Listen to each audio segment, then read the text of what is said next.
The gel coat with the gritty, non-skid finish on it is very, very bad on your feet. I've knelt down and I just ripped the skin open on my knees, just very easily, just by moving yourself on that grit. That's not gonna happen on this.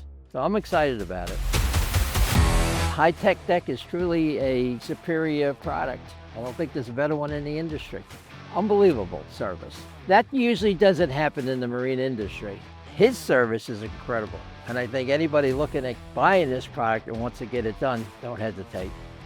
It's really an item that makes you want to be on the boat more. It looks nice, cleans up nice, but the feeling of it, the durability and the non-slipping.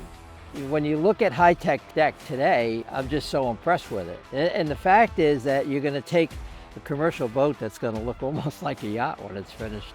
It's sort of amazing too to have that good look in there. You know, high-tech deck is a really nice product.